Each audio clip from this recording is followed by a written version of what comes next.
what is the strategy for the finals preparation? 20 दिन बचे हैं हमारे पास यहाँ से। तो तरीका क्या है जिसके थ्रू हम लोग सबकी हेल्प कर सकते हैं।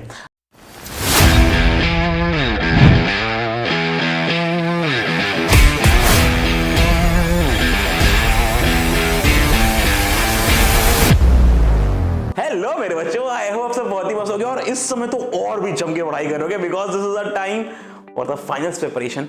20 दिन बचे हैं हमारे पास यहाँ से। अब यार डरना नहीं है यार, देखो बिल्कुल प्यार से चिल होके जो भी आपने पढ़ा हुआ है वो बेस्ट ऑफ योर नॉलेज पढ़ा है, कोई दिक्कत नहीं है उसमें। अभी जो पढ़ना है उस पर फोकस करो। जो टाइम हमारे पास आगे है, जो प्रेजेंट है, we should be focusing on that. जो पूरा पीछे करा हुआ है उसको तो भूल ही जाओ यार। अभी अगर कोई गलतियाँ हैं, कुछ नेग्लिजेंस करे हुए हैं, let them go, learn from them and then implement it in the present and plan it for the future कि वो गलती दोबारा ना हो। अब तो 20 दिन है, इसको स्ट्रैटेजिकली कैसे यूज करना है, what all mistakes we should not be making in this period of time and what is the strategy to get the best utilization of the time for the final preparation, हम लोग उसकी बात करेंगे आज।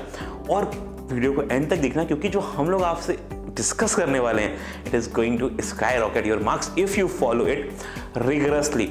अभी आप 3 स्टेज में हो सकते हैं हमारे बच्चे। एक वो होंगे भाई जिन्होंने सब कुछ कंप्लीट कर लिया होगा, questions done, NCERT done, LSMK done, RD Sharma done, PYQs done and they are just waiting for the examination. उनके लिए क्या स्ट्रेटजी होने वाली है, we are going to discuss that. हमारे जो बच्चे अभी सिलेबस कंप्लीशन पे हैं, कुछ चैप्टर्स उनको ट्रबल कर रहे हैं, कुछ चैप्टर्स उनके हो गए हैं, पीवाईक्यूज कुछ चैप्टर करने हैं, कुछ के उन्होंने लगा दिए हैं, they are second category of it. और कुछ हमारे बच्चे जो भी सिलेबस कंप्लीशन करेंगे, अभी तो they have just started learning, it's time for them, they are thinking that they have plenty of pool, भाई अभी आराम से हो जाएंगी चीज़ें, अभी तो बहुत टाइम है। और इन तीनों ही कैटेगरी को हम लोग यहाँ पे समराइज कर रहे होंगे क्योंकि बहुत डाइवर्सिफिकेशन है भाई बच्चों का। तो हमारे पास कमेंट आते हैं, दे varies in ranges from like 0 to 99 percentile are there and it's our responsibility to help you out with a single planner। वो क्या होने वाला है सर, वो सिंगल तरीका क्या है जिसके थ्रू हम लोग सबकी हेल्प कर सकते हैं। सर अब ये क्या है, what is that progress planner that you are showing to us, और ये कैसे हमारी हेल्प करेगा? I am telling you all. अब होता क्या है बच्चों, काफ़ी सारे हमारे बच्चे क्लियर ही नहीं होते हैं कि वो किस स्टेज पे हैं अभी, उनको किस चैप्टर में क्या आता है, क्या नहीं आता है, कितना पढ़ना है, कितना टाइम देना है, and they get completely in dilemma कि कब क्या पढ़ना है। सुबह उठे हैं, आधा घंटा लग रहा है ये सोचने में कि यार सब्जेक्ट क्या पढ़ें। अच्छा सब्जेक्ट तो फिजिक्स पढ़ लेते हैं लेकिन मैं चैप्टर कौन सा पढ़ें, अच्छा चैप्टर में क्या पढ़ना है, ये बात आपको बार बार हार्म करती है और बहुत सारा टाइम लेके जाती है। अब क्योंकि ये लास्ट टाइम है हमारा, तो हम लोग यहाँ पर अपने टाइम को लूज आउट नहीं छोड़ सकते। We should be very much clear in our thoughts कि हमें क्या पढ़ना है, कब पढ़ना है और कैसे पढ़ना है। अब ये क्या, कब और कैसे है ये बता के देगा आपको ये प्लानर। जैसे कि मैं कोई सिंपल सा एग्जांपल देता हूँ, let's talk about physics only. अब फिजिक्स में पता है कि मेरे पास 4 चैप्टर्स हैं, लाइट, ह्यूमन आई, इलेक्ट्रिसिटी, मैग्नेटिक इफेक्ट। अब इनका स्टेटस क्या है, क्या हमने इनमें से कोई भी चैप्टर जो बिल्कुल नहीं पढ़ा है तो हम लोग यहाँ पे टिक लगा देंगे। उसके लिए कोई ऐसा चैप्टर जो हमने पार्शली कंप्लीट करा हुआ है, कोई ऐसा जो ऑलमोस्ट कंप्लीटेड है, we just need to some get more insights of it, या फिर किसको एक बुक और से पढ़ना है, उसको हमको थोड़े और न्यूमेरिकल प्रैक्टिस करने हैं and we are done with that. Sir पढ़ा तो हुआ है, बस न्यूमेरिकल्स पार्ट या फिर फिगर्स वाले या मैग्निफिकेशन में या पावर में कुछ स्पेसिफिक टाइप ऑफ क्वेश्चन में दिक्कत आ रही है, तो वो बात हो गई। सर हमने पीवाईक्यूज लगाए कि नहीं लगाए हमने, क्या हमने 2018, 19, 20, 22, 24, 23 के क्वेश्चंस लगाए हैं कि अभी वो हमने छुए ही नहीं है पीवाईक्यूज में, वो बात हो गई। अगर ये सब हो गया तो हम लोग जाएंगे कंप्लीट पे। जैसे कि लेट्स से मैंने लाइट पढ़ा, मुझे लाइट पढ़ा हुआ है, मैंने 2-3 बुक से टाइप टेस्ट चूज़ कर लिया है, एनसीईआरटी से पढ़ लिया है, एलएसएमके के पढ़ लिया है, अपने स्कूल्स के नोट्स से पढ़ लिया है, टीचर से पढ़ लिया है, यूट्यूब पे कुछ वीडियो से पढ़ लिया है, ऑलमोस्ट कंप्लीट से ज़्यादा हो गया है अब तो ये। लेट्स से मैं कंप्लीट तो कर चुका हूँ, बस कुछ प्रॉब्लम फेस हो रहा हूँ, जैसे न्यूमेरिकल प्रॉब्लम मैं फेस कर रहा हूँ, तो मैंने इसको यहाँ पे मार्क कर लिया that I am just facing the numerical problem. I need not to recall it completely, I just need to be specific about it कि कहाँ मुझे दिक्कत आ रही है, वो स्पेसिफिक्स को मैं क्लियर कर लूँगा और संग में अगर पीवाईक्यूज लगा लूँगा तो I can reach the status of completion. तो मैं इसको इसके अकॉर्डिंग टिक करता जाऊँगा। ये सारा काम मैं करूँगा पेंसिल से।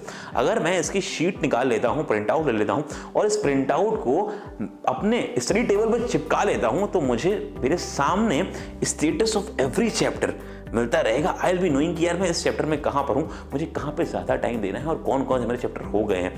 बिकॉज यार हमारे पास साइंस, मैथ, सोशल, इंग्लिश सब कुछ है ना, तो सारा अगर ये स्टेटस आपको एक बार में देखना है तो they should be in front of you.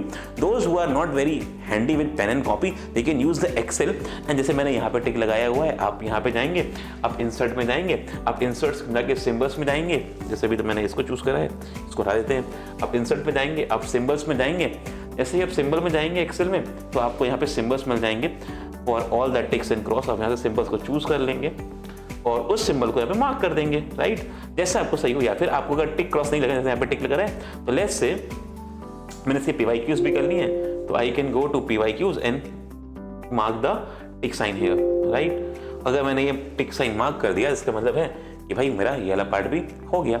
I can keep on doing this further and further. या फिर मैं सिंपल सा कह सकता हूँ, मैं यहाँ पे लिख देता हूँ डन। भाई मैं अभी मेरा स्टेटस यहाँ पर है, मेरा स्टेटस यहाँ पर है, मैं डन लिख देता हूँ। मैं कहता हूँ कि भाई हो गया, सिंपल लिख देता हूँ, मैं हो गया है, यहाँ तक हो गया है। अब PYQs नहीं हुए हैं, कंप्लीशन करना है अभी, तो you can write any of the methods possible. Tick cross कर लो, एक्सेल पे कर लो, PDF दे दूंगा डिस्क्रिप्शन में, उसका यूज कर लो, एक्सेल का लिंक दे दूंगा डिस्क्रिप्शन में, उसका यूज कर लो। मेरे भाई प्रिंट आउट निकलवा लो, उसका यूज कर लो, लेकिन यूज कर लो, because this strategy is proven, it is being used by our toppers and they rigorously say us कि सर वो लास्ट टाइम जो आपने प्लानर दिया था, हम लोग बच्चों को यहाँ पे प्रिंट आउट देते हैं, तो जब हम लोग उनको प्रिंट आउट देते हैं तो दे रेस्ट एश्योर्ड कि भाई ये उनको हो रहा है, ये उनको आ रहा है, और इसके थ्रू अपने मॉनिटरिंग कर पा रहे हैं अपनी लर्निंग की कि अभी किस स्टेज में है वो। बहुत हेल्प मिलती है यार। अब ये किस लिए करना है सर आपको? सर आपके जितने भी कोर सब्जेक्ट्स हैं उसके तो करना ही है आपको। आपने फिजिक्स का मार्क कर लिया, आपने केमिस्ट्री का मार्क कर लिया, आपने बायोलॉजी का भी मार्क कर लिया, history is here, geography is here, political science is here, economics is and mathematics is here, English literature और पोइट्री वाला पार्ट भी है, जिससे कि आप इसको भी यहाँ पे मार्क आउट करते हुए चलो। तो all total 110 columns are there, जिसमें से कुछ चैप्टर्स भी हैं, कुछ ब्लैंक्स भी हैं। टोटल आपके जो 95 चैप्टर्स हैं, they all are getting covered. आप अगर इसको मार्क कर लोगे तो आपके लिए बहुत बेहतरीन हो जाएगा ये समझना कि वेयर इज योर जर्नी। और वहाँ से जहाँ पर भी आप हो, एक तो पहले आपकी आई ओपनर होगा ये कि where are you in your progress, और उस आई ओपनर से आपको हेल्प मिलेगी अंडरस्टैंड करने के लिए कि what should be your plan for that day. क्योंकि अभी स्कूल का लोड नहीं है, अभी वो majority of the audience out there are self dependent, अभी खुद से स्टडीज़ कर रहे हो आप, तो बेस्ट टाइम है भाई, इसको प्रिपेयर कर लो, इसके अकॉर्डिंग अपनी स्टडीज़ को आगे कैरी फॉरवर्ड करो। And I am very sure this is going to help all of you out there. और अगर आपकी हेल्प मिलती है आपको इसमें, तो please take it to your friends as well. Load नहीं लेना है यार, बहुत काफ़ी बच्चे बोर्ड्स का लोड ले रहे, नहीं यार, चिल रहो, काम रहो, कंपोज रहो और इन्वेस्ट करो टाइम पढ़ाई में। देखो टेंशन लेके यार खुद की हेल्थ को बिगाड़ना, अब ओवर बर्डन करना कम पढ़ने से अच्छा है कि स्ट्रेस कम लो और दम लगा के पढ़ाई करो। Result is just a symbol to see what efforts you have put in and what all directions it was being taken care of। आपने कैसे उसको इम्प्लीमेंट करा है, क्या स्ट्रेटजीज फॉलो करी हैं, उसका मतलब होता है। और अगर मैं सही करी होंगी तो आप सबके रिजल्ट बहुत शानदार आएंगे। बिलीव मी, अगर आपने ठीक ठाक भी तक पढ़ाई करी हुई है तो यू ऑल कैन रीच 95, 90 वाला mark, it's not a big deal. और कोई भी दिक्कत आए तो back bencher series is going on, जिसमें हमने सारे चैप्टर्स को वन शॉट पढ़ाया हुआ है। कोई भी हेल्प चाहिए हो, we are there to help you out. भाई ये बना लो, and I would recommend you कि अगर आपका बन जाता है तो कमेंट में जाके डन लिख देना। और अगर आप वो स्टूडेंट हो जिसको भी बहुत ट्रबल आ रहा है पढ़ाई में, प्रॉब्लम फेस कर रहे हो आप, या सिलेबस कंप्लीशन नहीं हुआ है एंड उसके लिए स्ट्रैटेजी चाहते हो, तो let me know, I will be making another video for that. अगर आपकी वैसी रिक्वायरमेंट है तो I will be more than happy to help you out in particular. बस आके कमेंट बॉक्स में बता देना कि भाई एग्जैक्टली दिक्कत क्या है, मैं आपको हेल्प कर दूंगा। कमेंट पे है तो कमेंट पे कर दूंगा। अगर वीडियो की रिक्वायरमेंट पड़ी तो मुझे डिटेल जाना पड़ेगा तो मैं वहाँ पे आके हेल्प कर दूंगा। The last goal is to help you. तो अच्छा हाँ, एक और बात, अब मतलब जैसे ऐसा नहीं है कि हमारे पास 20-25 दिन बचे यार, हमारे पास एक महीना वो भी है जहाँ पे एग्जाम चलेगा, हम पढ़ेंगे वहाँ पर भी, लेकिन avoid learning any new topic in the time of the examination. अभी खत्म कर दो यार। अगर आपने कोई भी चैप्टर अभी तक नहीं करा है, try to get it done before 31st of the January के बाद नया नहीं पढ़ा जाता है यार। It's not recommended. मैं नहीं कह रहा हूँ कि आप छुओ ही ना, आपने नहीं पढ़ा है तो, but it's not recommended. You should be covering your syllabus before 31st। उसके बाद आप PYQs लगाओ, मॉक पेपर लगाओ, वो बेस्ट टाइम है उसके लिए यार। आ गई ना। ये अभी चैप्टर के लिए मैंने इसमें मॉक पेपर इंक्लूड नहीं कर रहे हैं अभी। क्यों नहीं करें? क्योंकि हम लोग चैप्टर का एनालिसिस कर रहे हैं। ऐसा वीडियो एक और बना सकता हूँ मैं जहाँ पर मेरे को मॉक पेपर के बारे में डिस्कस कर रहा हूँ, बट स्टिल यहाँ पर अभी हम लोग बात कर रहे हैं अपनी स्ट्रैटेजीज प्लानर के लिए, तो वो लिमिटेड मैंने रखा है, उस रिसोर्स में रखा हुआ है, जिससे कि आप उसको उतना ही यूटिलाइज करो, बहुत फालतू ज्ञान नहीं। चलो मिलते हैं भाई फिर हम लोग नेक्स्ट वीडियोज में as per your requirement, as you see in the comments. But if you are liking it, do share with your friends. आप इस फाइल को भी अपने फ्रेंड्स के साथ शेयर कर सकते हो, तो they can be benefited from the same. मिलते हैं, bye bye, all the very best for your final examination. और पढ़ते रहो, लगे रहो और मचा दो भाई अपने फाइनल एग्जामिनेशन में। That's my wish. Bye bye, see you all.